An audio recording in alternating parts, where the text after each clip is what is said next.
Hello, नमस्कार, आदाब, सत श्री अकाल और अस्सलाम वालेकुम। मैं हूं मोहम्मद अहमद काज़मी, लेकर आया हूं आपका पसंदीदा कार्यक्रम आपके रूबरू। आज संडे है और इसमें हम ख़ास प्रोग्राम आपको पेश करते हैं। कानून की जो ख़बरें होती हैं और पुलिस और अदालतों की जो ख़बरें होती हैं उस पर ख़ास इस कार्यक्रम में हम आपको ताज़ा इन्फॉर्मेशन लेकर के आते हैं। और इसमें हमारी मदद करते हैं सीनियर जर्नलिस्ट वदूद साजिद साहब। वेलकम है साजिद साहब आपका, आप हमें वक्त देते हैं, बहुत बहुत शुक्रिया। ये जो मुंबई पुलिस वाला मामला है, अभी ज़ाहिरन तो ऐसा लग रहा है कि सेंट्रल गवर्नमेंट और महाराष्ट्र गवर्नमेंट का टकराव है, लेकिन ये मुकेश अंबानी के घर के सामने जो गाड़ी मिली थी उसके साथ साथ कुछ पुलिस की भी कुछ चीज़ें सामने आ रही हैं। एनआईए वहाँ इस वक्त तहकीक कर रही है और ख़ास तौर पे ये सचिन हिंदूराव वाजे जिसको अरेस्ट किया गया है असिस्टेंट पुलिस इंस्पेक्टर को, ये पूरी कहानी क्या है, आप इसको किस तरह से देख रहे हैं?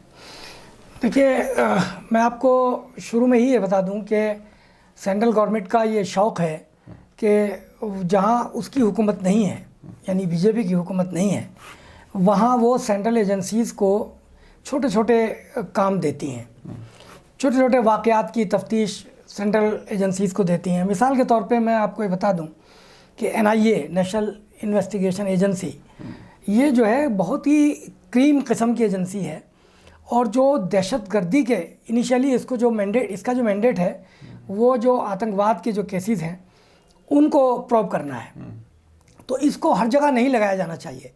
और चूँकि सीबीआई के पास बहुत काम आ गया था, छोटी छोटी चीज़ों में सीबीआई, हर स्टेट में सीबीआई, अच्छा हर एक का मुतालबा के सीबीआई से तफ्तीश कराइए, जैसे कि सीबीआई कोई बहुत ही मुत्तकी किस्म की, परहेजगार किस्म की और ऐसी कि जिस पे कोई दाग ना हो, ऐसी एजेंसी हो गई हो, तो हर आदमी उसे चाहता था, उसी का मुतालबा करता था, तो वो बहुत ओवरबर्डन्ड हो गई थी और जो आतंकवाद के केसेस थे वो जल्दी निपट नहीं पा रहे थे। इसलिए सेंट्रल गवर्नमेंट ने नेशनल इन्वेस्टिगेशन एजेंसी बनाई, एनआईए। ये बहुत ही आला किस्म की एजेंसी है और इसका काम सिर्फ और सिर्फ आतंकवाद के केसेस को देखना है। अब जो छोटे मोटे केसेस हैं, इवन जो सेडिशन का केस है वो भी उस कैटेगरी में नहीं आता, लेकिन एनआईए को आजकल ये काम खूब दिए जा रहे हैं। अब जिसका आपने जिक्र किया वो मैं थोड़ा सा आपको बैकग्राउंड बता दूं। एक असिस्टेंट पुलिस इंस्पेक्टर है महाराष्ट्र में, सचिन हिंदूराव वाजे। इनका नाम किसी तरह से मुकेश अंबानी के घर के बाहर जो गाड़ी मिली थी और उसमें जो जेलेटिन की छड़ियाँ मिली थी, बस इससे ज़्यादा कुछ नहीं है, उनकी तफ्तीश सचिन वाजे को दी गई थी। अब यहाँ रोक के मैं थोड़ा सा बता दूं कि एक गाड़ी मिली थी मुकेश अंबानी के घर के बाहर जिसमें जेलेटिन की छड़ियाँ थी, तो शुबा ये जाहिर किया गया कि ये कोई बहुत बड़ा प्लॉट था जो मुकेश अंबानी पर हमले का प्लॉट था और अब इसमें कौन इन्वॉल्व हो सकता है इसका पता नहीं, तो सचिन वाजे को ये प्रॉप दी गई। सचिन वाजे ने इसकी तफ्तीश शुरू की। अब राज बहुत जल्दी ये खुल गया कि जो गाड़ी वहाँ पाई गई थी जिसमें जेलेटिन की छड़ियाँ थी, उसके पीछे उस गाड़ी की जो एस्कॉर्ट करते हुए गाड़ी आई थी वो सचिन वाजे की गाड़ी थी और सचिन वाजे उसे चलाते हुए आए थे और सचिन वाजे का फ़ोटो सीसीटीवी कैमरा में है और सचिन वाजे ने कुर्ता पजामा पहन रखा था उस दिन। अच्छा, अब वो जो गाड़ी जिसमें छड़ियाँ थी उसके ड्राइवर का नाम इसमें आया कि भाई ड्राइवर कौन था, उससे तफ्तीश हो, तो पता लगा जैसे तफ्तीश शुरू हुई को कुछ ही दिनों के बाद उसके ड्राइवर की संदिग्ध अवस्था में मौत हो गई। जी। अब ये पता लगाया गया कि भाई मतलब इस पे फोकस हो गया कि ये ड्राइवर क्यों मरा, संदिग्ध अवस्था में इसकी लाश मिली, किसने इसको मारा, तो इसकी जांच भी सचिन वाजे साहब को दी गई। पता ये लगा कि जो गाड़ी एस्कॉर्ट करके लाई थी, इस गाड़ी को जिसमें छड़ियाँ थी और जिसके ड्राइवर की संदिग्ध अवस्था में मौत हो गई, वो गाड़ी पिछले 3 महीने से सचिन वाजे इस्तेमाल कर रहे थे और ये गाड़ी किसी और की थी और वो कोई और कौन था, वो सचिन वाजे का दोस्त था। अब यहाँ से यानी जिसमें छड़ियाँ थीं, जो संदिग्ध गाड़ी जिसे कहा जा रहा है, वो उसको एस्कॉर्ट करते हुए वाजे लाए थे और गाड़ी उसके दोस्त की ही थी। गाड़ी उसके दोस्त की थी। हाँ। जो 3 महीने से सचिन वाजे के इस्तेमाल में थी। अब ये अजीब चीज़ हो गई कि जिस मामले में प्राइमा फेशाई ऐसा लग रहा है कि सचिन वाजे ही इन्वॉल्व है, उसी मामले की तफ्तीश सचिन वाजे ही कर रहे हैं। ये बड़ा इंटरेस्टिंग मामला है। तो जब इतना पता चल गया था तो बम्बई पुलिस कमिश्नर को क्या चाहिए था कि इनको इस प्रॉप से हटा देते, लेकिन इनको नहीं हटाया गया। और अब इस केस को जो पूर्व मुख्यमंत्री हैं फडणवीस, जो बीजेपी के हैं, उन्होंने इसको असेंबली में उठाया। और मामला जब काफ़ी बिगड़ गया तो शरद पवार चीफ मिनिस्टर से मिले। शरद पवार एनसीपी के हैं और इस वक्त जो होम मिनिस्टर है वहाँ का अनिल देशमुख, वो एनसीपी का ही है। तो शरद पवार चीफ मिनिस्टर से मिले उद्धव ठाकरे से, जो शिवसेना के हैं, और उनसे कहा कि ये मामला बहुत ख़राब तरीके से हैंडल किया गया, इसको थोड़ा ठीक कीजिए आप। तो तब जाके बड़ी मुश्किलों से अब 2-3 दिन पहले पुलिस कमिश्नर परमबीर सिंह को हटा दिया गया है और सचिन वाजे को सस्पेंड कर दिया गया है। अब हमारी दिलचस्पी इस केस में यहीं तक है, मुकेश अंबानी वाले केस में। अब हम ज़रा सा बैकग्राउंड आपको बताना चाहते हैं, जो दूसरी चीज़ है। आपको याद होगा कि 2001 में एक ख्वाजा यूनुस नाम के 27 साल के बहुत ही खूबसूरत हैंडसम नौजवान की संदिग्ध अवस्था में मौत हो गई थी, जो पुलिस कस्टडी में था। वो कहाँ की पुलिस के कहाँ पर? महाराष्ट्र। अच्छा। ये लड़का परभनी का रहने वाला था, 27 साल का, और ये वहाँ रहता नहीं था। ये दुबई में काम करता था, कंप्यूटर इंजीनियर था, छुट्टियों में आया हुआ था। तो 2001 में आपको याद होगा कि घाटकोपर में एक बम ब्लास्ट हुआ था बम्बई में, और इस बम ब्लास्ट में 2 लोग मारे गए थे। तो पुलिस को ये जिम्मेदारी दी गई कि इसकी तफ्तीश की जाए। सीआईडी ने इसकी तफ्तीश की। उस समय भी सीआईडी के इंचार्ज यही सचिन हिंदू राव वाजे थे, और ये फुल इंस्पेक्टर भी नहीं थे, ये असिस्टेंट पुलिस इंस्पेक्टर थे, जिसको हमारे यहाँ दिल्ली में एएसआई कहा जाता है। जी जी जी। तो इन एपीआई को इतना बड़ा भार दे रखा था। तो इन्होंने सचिन वाजे के साथ जिन लोगों को पकड़ा था, उन लोगों को या तो ट्रायल से पहले डिस्चार्ज कर दिया अदालत ने, या ट्रायल के बाद उनको छोड़ दिया। यानी एक भी उनमें से कसूरवार नहीं पाया गया, यानी ये सब बेकसूर पकड़े गए थे। ख्वाजा यूनुस गिरफ्तारी के 12 दिन बाद गायब हो गया।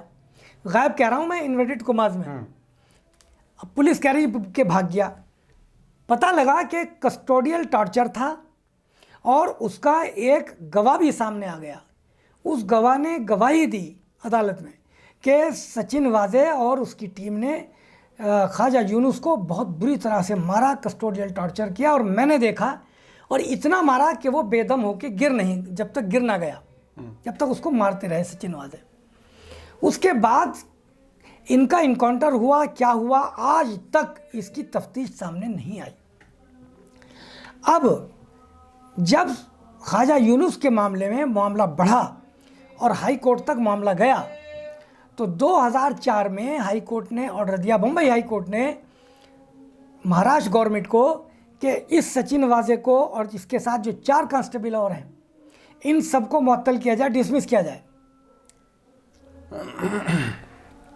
अब आप ये देखिए कि तफ्तीश 2001 से चल रही है और 2004 आ गया, हाई कोर्ट ने ऑर्डर दे दिए। तो 2004 में सिर्फ 4 कांस्टेबल को मुअत्तल को क्या कहते हैं हिंदी में, सस्पेंड किया। सचिन वाजे को तब भी हाथ नहीं लगाया। जब ज़्यादा मामला बढ़ा और हाई कोर्ट ने सख्त ऑर्डर दिए दोबारा, तो 2007 में सचिन वाजे को सस्पेंड किया। अब यहाँ रुक के मैं एक चीज़ बता दूँ आपको कि 2001 से 2007 तक किसकी गवर्नमेंट थी? वहाँ कांग्रेस की सरकार थी, और 2001 और 2003 के बीच में विलासराव देशमुख चीफ मिनिस्टर थे, और उसके बाद एक और चीफ मिनिस्टर हुए सुशील कुमार शिंदे। तो इन्हीं दोनों की सरकारें थी 2001 से 2007 के बीच। तो इसका मतलब सचिन वाजे इनका भी चहेता था कि हाई कोर्ट के इतने कड़क ऑर्डर के बावजूद उसको हाथ नहीं लगाया गया, और 2007 में सस्पेंड किया। 2001 का केस 2007 में सस्पेंड किया। अब आइए थोड़ा सा और आगे बढ़ते हैं कि ये सचिन वाजे है क्या चीज़ कि जो कांग्रेस का भी चाहता है, और उसके बाद अब जो हम आपसे बात कर रहे हैं, इस समय वहाँ का जो होम मिनिस्टर है अनिल देशमुख, वो नेशनलिस्ट कांग्रेस पार्टी का है। तो 17 साल तक ये सस्पेंड रहा और इसने रिज़ाइन भी कर दिया पुलिस पोस्ट से, और इसने शिवसेना ज्वाइन भी कर ली। अच्छा। उसके बाद इसको फिर आपने रिवोक कर दिया, बहाल कर दिया शिवसेना सरकार आते ही, और एनसीपी के होम मिनिस्टर होने के बावजूद और शिवसेना के उद्धव ठाकरे के चीफ मिनिस्टर होने के बावजूद और इसके रिज़ाइन करने के बावजूद और इसके सस्पेंड होने के बावजूद आपने इसको रिवोक कर दिया, और इसको फिर आपने पुलिस फोर्स में ले लिया 2020 में। जुलाई 2020 में इसको 17 साल के बाद सस्पेंड भी था, इसने रिज़ाइन भी कर दिया था, ये शिवसेना भी ज्वाइन कर ली थी, फिर आपने इसको पुलिस फोर्स में रख दिया और फिर क्या बनाया, सीआईडी क्राइम ब्रांच का हेड बना दिया। अब ये जो पुलिस कमिश्नर है परमबीर सिंह, ये डायरेक्ट इनको रिपोर्ट करता था, यानी बीच में एसीपी, डीसीपी, ज्वाइंट सीपी सब गायब। अच्छा। स्पेशल सीपी सब गायब, किसी को ये रिपोर्ट नहीं कर रहा है, सीधा पुलिस कमिश्नर को रिपोर्ट कर रहा है। तो ये अब मैं एक चीज़ यहाँ रोक के बता दूँ, इंटरेस्टिंग ट्विस्ट इसमें यहाँ आ जाता है कि आपको याद होगा कि 4 नवंबर 2020 को रिपब्लिक चैनल के अर्नब गोस्वामी को गिरफ्तार किया गया था सुसाइड अबेटमेंट केस में। हम बहुत ज़्यादा डीप नहीं जाएंगे इसमें, सिर्फ इतना बताना है कि उसको गिरफ्तार करने के लिए जो सुबह सुबह धावा बोला गया था उसके घर पे, उसकी टीम में ये सचिन वाजे भी शामिल था, और अर्नब गोस्वामी ने इनका बैच देखकर पहचान लिया था और चिल्ला चिल्ला के कहा था कि तुम वही इनकाउंटर स्पेशलिस्ट हो ना सचिन वाजे। तो ये उनको पकड़ने गए थे। अब रिपब्लिक वाले ने परमबीर सिंह और सचिन वाजे दोनों को टारगेट पे ले लिया, और ज़मानत पे छूटने के बाद इनके खिलाफ खूब स्टोरीज चलाई गई, लेकिन पुलिस कमिश्नर परमबीर सिंह का कुछ नहीं बिगड़ा। अब ये जो सेंट्रल एजेंसी एनआईए को ये इसकी जांच दी गई है मुकेश अंबानी वाले केस की, जो मुझे कोई बहुत बड़ा केस नहीं लगता। एक कार मिली, उसमें जेलेटिन थी, ये कोई बहुत बड़ा केस नहीं है, लेकिन उसकी तफ्तीश एनआईए कर रहा है। तो ये क्यों कर रहा है? ये इसलिए कर रहा है कि अर्नब गोस्वामी का दबाव होगा, और सेंट्रल गवर्नमेंट चूँकि टकराव है दोनों का, उद्धव ठाकरे का, तो अपना हिसाब, अपना स्कोर करना चाहते हैं पूरा। मेरे पास बहुत इंटरेस्टिंग चीज़ें हैं, लेकिन मैं अपनी यही बात रोक के आपके सवाल का इंतजार कर रहा हूँ। मैं ये समझना चाहता हूँ कि ये क्या सिर्फ सेंटर की बीजेपी की सरकार और स्टेट गवर्नमेंट का टकराव है, या अब से पहले ऐसी बहुत सी चीज़ें आ चुकी हैं कि ये खुफिया एजेंसियां खुद कराती हैं और बाद में किसी को भी गिरफ्तार करती हैं जिसको उन्हें टारगेट करना होता है। तो क्या जिस तरह से वो एस्कॉर्ट करने वाली गाड़ी और ये गाड़ी, ये सब वाजे से कनेक्ट कर रही हैं, तो क्या ये सिर्फ एजेंसियों का एक तरह से हाइप बनाने की कहानी है, या ये सेंट्रल गवर्नमेंट की और स्टेट गवर्नमेंट का टकराव ही है? ये देखिए, मैं आपको एक चीज़ बता देता हूँ, ये दोनों चीज़ें अपनी जगह पे मौजूद हैं। सेंट्रल गवर्नमेंट और स्टेट गवर्नमेंट का टकराव भी है पहले दिन से, क्योंकि हमारे दर्शकों को पता है कि वहाँ बीजेपी की सीटें ज़्यादा आई थी, लार्जेस्ट सिंगल पार्टी थी, महाराष्ट्र की बात कर रहा हूँ। लेकिन शिवसेना ने, जिसने इलेक्शन मिल के लड़ा था, इनसे कहा कि आपने हमें चीफ मिनिस्टर बनाने का वादा किया था, हमें बनाइए, तो नहीं बनाया। अब खुदा जाने वादा था नहीं था, लेकिन वो अलग हो गए। जब शिवसेना वाले अलग हो गए तो कांग्रेस और एनसीपी, जिन्होंने दोनों ने मिलकर इलेक्शन लड़ा था, 54 और 52 सीटें थी दोनों की। तो जब 54 और 52 सीटें शिवसेना की 56 सीटों से मिलती हैं, तो वो एक बड़ी पार्टी हो जाती है, दोनों बड़ा एक ग्रुप हो जाता है, अलायंस हो जाता है। तो ये सेंट्रल और स्टेट गवर्नमेंट का टकराव भी है। अब जो आपका दूसरा सवाल है, बहुत इंपॉर्टेंट सवाल है। जो एजेंसीज हैं वो खुद भी हाइप बनाती हैं अपने सीनों पे तमगे लगाने के लिए, इनाम हासिल करने के लिए, और कोई स्कोर पूरा करने के लिए कम्युनल एंगल भी। मुझे याद है कि जामिया कोऑर्डिनेशन कमेटी की एक किताब आई थी, जी जी, जिसमें बहुत से केसेस के बारे में इसी तरह की कुछ कहानियां बताई गई थी। जी जी। तो और ऐसा कई बार होता है कि असल मुजरिम की तलाश होती ही नहीं, और किसी भी को भी गिरफ्तार कर लिया जाता है और बाद में ये अंदाज होता है। और कुछ जो समझदार किस्म के लोग हैं, वकील हैं, जो ये कहते हैं कि कुछ रोग एलिमेंट्स हैं एजेंसियों में जो अपने आप अपने तमगे हासिल करने के लिए, तरक्कियाँ हासिल करने के लिए इस किस्म के वाक़यात करती हैं। तो क्या वाज़े जिन जो ब्लू आइड बॉय एक तरह से कांग्रेस के भी और इनके भी रहे, तो वो सीधा सीधा सिर्फ एक टकराव बढ़ाने के लिए खुद मुकेश अंबानी, चूँकि आजकल अंबानी अडानी के ख़िलाफ़ पूरे मुल्क में माहौल है, उसको गरमाने के लिए या किसानों का जो आंदोलन है उसे कमज़ोर करने के लिए, क्या कुछ है? मतलब इसको थोड़ा सा मैं और देखिए, सेंट्रल गवर्नमेंट के पार्ट पे ये सारी चीज़ें सही हैं जो आप कह रहे हैं। हाँ। जैसे किसानों का मामला है, गले की हड्डी बना हुआ है। हाँ। पूरी दुनिया में इस वक्त हमारी बदनामी हो रही है। तो इस तरह के इश्यूज स्टेट्स में चाहिए। चूँकि महाराष्ट्र स्टेट ने किसानों का साथ दिया है, सेंट्रल गवर्नमेंट की मुखालफत की है, लिहाजा उसको भी दबाना है और किसी तरह से उनको उलझाए रखना है। ये सारी चीज़ें अपनी जगह पे हैं। लेकिन जो आपने एक एजेंसी की बात कही थी, देखिए एजेंसियां अपने तौर पर बहुत कुछ करती हैं, लेकिन सब कुछ नहीं कर सकती अपने तौर पर। वो जब तक उनको नहीं, यहाँ तो सब कुछ करते हुए नजर आ रहे हैं। देखिए, यहाँ सब कुछ करते हुए नजर आ रहे हैं। दोनों गाड़ियों का तार उसी से मिल रहा है, उसी से प्रोब करा रहे हैं। मैं जो बात कहना चाह रहा हूँ वो ये है कि बहुत कुछ करते हैं, सब कुछ नहीं करते। क्यों? कि उनको पॉलिटिकल उसकी संरक्षण की ज़रूरत होती है, और पॉलिटिकल संरक्षण के बगैर, अगर आप क्या समझते हैं पॉलिटिकल संरक्षण ना होता तो महाराष्ट्र के होम मिनिस्टर इतने दिनों तक एक छोटे एपीआई को इतने बड़े डिपार्टमेंट का भार दिए रखते और परमवीर सिंह को बचाए रखते, जबकि इतनी सारी चीज़ें वहाँ हो गई थी। तो पॉलिटिकल संरक्षण भी होता है। मैं जो आपको बताना चाह रहा हूँ बहुत इंटरेस्टिंग है कि मैं इनकाउंटर पे आता हूँ। पॉलिटिशियन क्रिमिनल और पुलिस वाले क्रिमिनल, इन दोनों का मैं एक छोटा सा मुवाजना करता हूँ। 2019 में जस्टिस आर.एन. नरीमन ने, जो सुप्रीम कोर्ट के जज हैं, उन्होंने बहुत सख्त ऑर्डर दिया था और ये कहा था कि जो क्रिमिनल रिकॉर्ड वाले और क्रिमिनल केसेस वाले पॉलिटिशियन हैं उनकी डिटेल वेबसाइट पे अपलोड की जाए, लोकसभा की। तो अब उसके बाद पता लगा कि 2019 में 44% जो पार्लियामेंट के मेंबर हैं वो क्रिमिनल केसेस वाले हैं, यानी उनके खिलाफ क्रिमिनल केसेस हैं। और उनमें 200 यानी 233 539 मेंबर पार्लियामेंट में से 233 मेंबर पार्लियामेंट ऐसी हैं जिनके खिलाफ क्रिमिनल केसेस रिकॉर्ड हैं, दर्ज हैं, और उनमें से बीजेपी के 43 हैं। जी। कांग्रेस भी दूध की धुली नहीं है।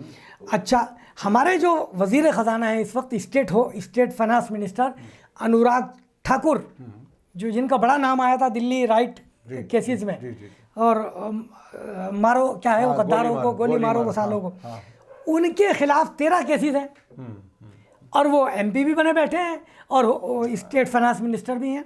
इसी तरह से अश्विनी कुमार चौबे 17 केसेस हैं।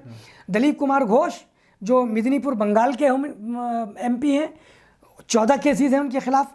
तो ये तो हुआ पॉलिटिशियन का मामला। अब आपको मैं पुलिस वालों की बात बता देता हूँ। अच्छा हाँ, यूपी में जो इस वक्त सबसे बड़ा स्टेट है और जो हमारे चीफ मिनिस्टर साहब हैं योगी आदित्यनाथ बहुत साफ सुथरा चेहरा पेश करते हैं, 37% बीजेपी के एमएलए क्रिमिनल रिकॉर्ड वाले हैं यूपी में। और जब ही हमारे चीफ मिनिस्टर आए तो 2007 से इन्होंने एनकाउंटर कराना शुरू किया। 2007 से 2019 तक यूपी में 5178 एनकाउंटर के केसेस हो चुके थे, जिनमें 103 क्रिमिनल्स को पुलिस ने मारा था और 1800 कुछ को ज़ख्मी किया था। तो अब आप ये देखिए कि ये जो सब एनकाउंटर कर रहे हैं बग़ैर किसी तफ्तीश के, बग़ैर किसी केस के, बग़ैर किसी ट्रायल के, सुप्रीम कोर्ट की वार्निंग के बावजूद इतने सारे एनकाउंटर यूपी में हो गए और उसके बावजूद ये पुलिस वाले बचे हुए हैं, कोई सस्पेंड नहीं होता। मैं आपको एक बहुत ही इंटरेस्टिंग और ज़रा सा एक फिगर देता हूँ, महाराष्ट्र का बता रहा हूँ आपको, सिर्फ महाराष्ट्र का। जी। इंस्पेक्टर प्रदीप शर्मा ने 312 इनकाउंटर किए, दया नायक ने 83 इनकाउंटर किए, प्रफुल्ल भोसाले ने 77 इनकाउंटर किए, रविंद्रनाथ एंगरे ने 54 इनकाउंटर किए, और जिस सचिन वाजे पे आज हम बात कर रहे हैं उसने 63 इनकाउंटर किए, जिसको इनकाउंटर स्पेशलिस्ट भी कहा गया, और विजय सालास्कर ने 61 इनकाउंटर किए। उसके बावजूद इनके खिलाफ कोई कार्रवाई नहीं होती।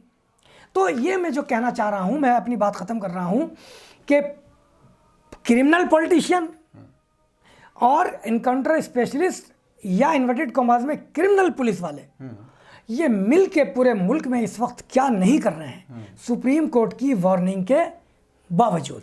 तो इसमें नतीजा ये निकला कि सबके खिलाफ कार्रवाई हो जाती है, पॉलिटिशियंस के खिलाफ भी केसेस तो रजिस्टर हैं, लेकिन पुलिस वालों के खिलाफ कोई केसेस इसलिए कार्रवाई नहीं होती पुलिस वालों के खिलाफ कि ये जो पॉलिटिकल क्रिमिनल हैं और जो पॉलिटिशियन हैं, जो पार्लियामेंट और असेंबलियों में बैठे हैं, यही उनका संरक्षण करते हैं, चूंकि वो पलट के इनका संरक्षण करेंगे। तो ये है, देखिए, जब डेमोक्रेसी में खराबियां आनी शुरू हों तो वो किस हद तक पहुंच जाती हैं।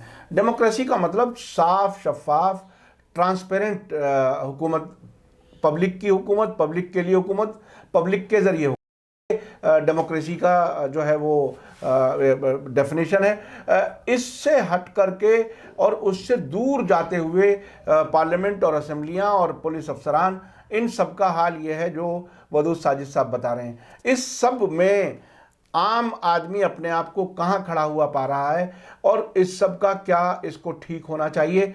और ये बताएं कि ये सब कुछ जो कुछ भी हो रहा है वो पब्लिक के पैसे से हो रहा है, पब्लिक टैक्स देती है, और जो लोग डायरेक्ट टैक्स नहीं भी देते, इनडायरेक्ट टैक्स हर चीज़ के खरीदने में देते हैं। इसलिए कोई ये ना समझे कि हम टैक्स देने वाले नहीं हैं। टैक्स ही नहीं, पब्लिक वोट दे के क्रिमिनल रिकॉर्ड वालों को पार्लियामेंट और असेंबलियों में भेजती है। हाँ, तो ये पब्लिक की गलती है, तो ये है, आपकी जिम्मेदारी है। जी जी जी जी।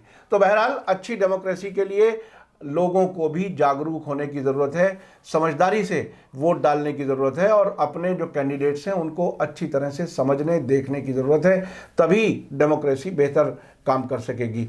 बहुत बहुत शुक्रिया वदूद साजिद साहब, आपने वक्त दिया मीडिया स्टार वर्ल्ड के लिए। इसी के साथ मुझे दीजिए इजाज़त। धन्यवाद, शुक्रिया। जय भारत, जय हिंद। मीडिया स्टार वर्ल्ड के और वीडियो देखने के लिए हमारे चैनल को सब्सक्राइब करें और सीधे नोटिफिकेशन पाने के लिए बेल आइकन दबाएं। और अगर हमारी खबर सच्ची और अच्छी लगे तो अपने व्हाट्सएप, इंस्टाग्राम, फेसबुक और ट्विटर अकाउंट पर ज़रूर शेयर करें।